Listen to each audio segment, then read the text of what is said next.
I call on Government Orders of the Day numbers 1 to 4. Organised Crime and Anti-Corruption Legislation Bill, Committee Stage. Waitangi National Trust Board Amendment Bill, Committee Stage. Weathertight Homes Resolution Services Amendment Bill, Committee Stage. Radio New Zealand Amendment Bill, Committee Stage, continued. I declare the Housing Committee for consideration of the Organised Crime and Anti-Corruption Legislation Bill, the Waitangi National Trust Board Amendment Bill, the Watertight Homes Resolution Services Amendment Bill, and for further consideration of the Radio New Zealand Amendment Bill. Mr. Chairman. Mr. Speaker.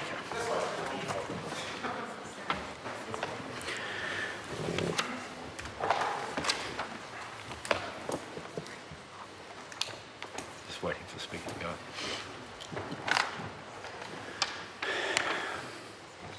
Members, the House and Committee on the Organised Crime and Anti-Corruption Legislation Bill, the Waitangi National Trust Board Amendment Bill, the Weathertight Homes Resolution Services Amendment Bill and the Radio New Zealand Amendment Bill. We turned first to the Organised Crime and Anti-Corruption Legislation Bill, and the question is that Part 1 stand part. Mr. Chairman. The Honourable Phil Goff. Mr. Chairman, the Labor Party will be supporting this bill, including Part 1, because it does some things that are useful, some things that we in fact should have done years ago, and some things that are necessary for us, for example, to ratify the United Nations Convention Against Corruption 11 years after we signed it. So if I was going to ask a question to the Minister and the Chair, if she's familiar with the bill, I'm not sure that she is, but the question would be, after 7 years in government, why has it taken this long to pass the legislation needed to ratify the Convention Against Corruption, which we signed 11 years ago? There is nobody in this House, I think, that wouldn't be in favour of some of the key provisions of Part 1. It talks about trafficking in persons, and it makes the law tougher in that area. And we know internationally what trafficking in persons is doing, particularly in regard to the refugees, but we know that it's also a factor in New Zealand, particularly in some areas, commercial areas such as the sex trade. And year after year, when the United States State Department does a report on upholding of human rights, they're critical of New Zealand for not doing enough in this area. Now, that might be a double standard on the part of the United States, because there's a lot of criticisms we could make there, but I think that we have to accept that criticism, that we haven't acted fast enough, and I would add to that we haven't gone far enough in what we are doing here.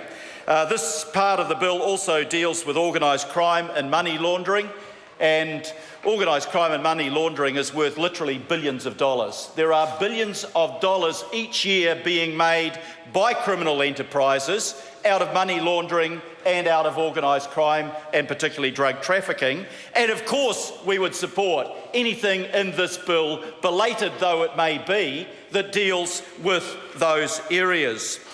But what I want to say, Mr. Chairman, is that there is one huge area of weakness here, and that is in relation to what is called a facilitation payment. Now, if I was to ask any member of the National Party, what is the difference between a facilitation payment and a bribe, I'd really like to hear what their answer is. Well, the answer is actually set out, unfortunately, in the Crimes Act 1961, section 105C, subsection 3. And it says that foreign bribery offence provisions set out in this part of the Act don't apply if the act that is alleged to constitute the offence was committed for the sole or primary purpose of ensuring or expediting the performance by a foreign public official of a routine government action, and B, I should say, the value of the benefit is small. Now, I support David Clendon's SOP on this bill to repeal that provision. And the challenge I put to the National Party and the Minister and the Chair is to explain to this House why a bribe is not a bribe simply because it's a small bribe. Of course it's a bribe. A bribe is a bribe. And if it's designed to ensure or expedite the performance by a foreign public official of an act, that is paying a foreign public official money that goes into his or her pocket, not the government of that country, in order to facilitate something that you want from that government. And that, sir, is a bribe. It should not be there, and it is not part of the United Nations Convention Against Corruption. Let me read from Article 16 of that convention. Each state party shall adopt such legislation and other measures as may be necessary to establish as a criminal offence, when committed intentionally, the promise, offering or giving to a foreign public official or an official of a public international organisation, directly or indirectly, of an undue advantage for the official himself or herself or another person or entity, in order that that official act or refrain from acting in the exercise of her official duties, in order to obtain or retain business or other undue advantage in relation to the conduct of international relations. Now, Mr. Chairman, The Honourable Phil Goff.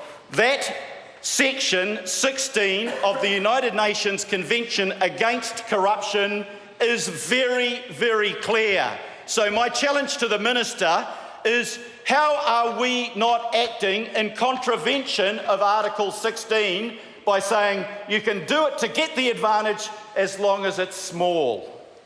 Because that, Mr. Chairman, is the thin edge of the wedge. Now, we heard some really important submissions before the Select Committee on this particular point. And in particular, we heard from the Transparency International New Zealand, we heard from the Human Rights Commission, and we heard from other organisations. And these organisations that set out the standard in New Zealand that should be upholding a proud legacy of this country being one of the least corrupt countries of the world, those organisations said that we were letting the side down, that we were falling short of the standard that we should be setting, and that we were way behind what other countries were doing.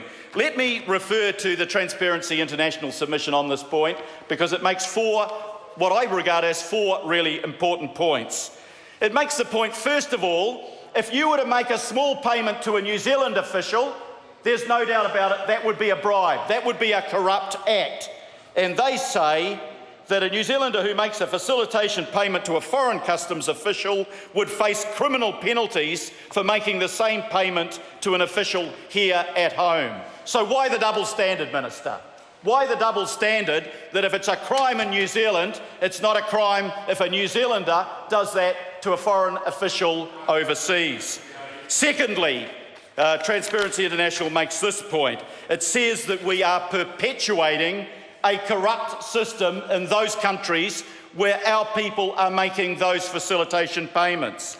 It says facilitation payments are commonly not recorded and go directly into the pockets of the corrupt government officials. Paying these low-value bribes perpetuates a corrupt system, imposes additional costs on the host country's companies and citizens, and undermines efforts by the host country's government to stamp out corruption in their public service. So here we are, putting ourselves up on a pedestal, saying this is how these countries should operate, and then we are contradicting it by saying it's okay for our companies to undermine the laws in those countries. Thirdly, it makes the point that in this legislation before the House that we're debating now, we are falling behind other countries that are like-minded countries.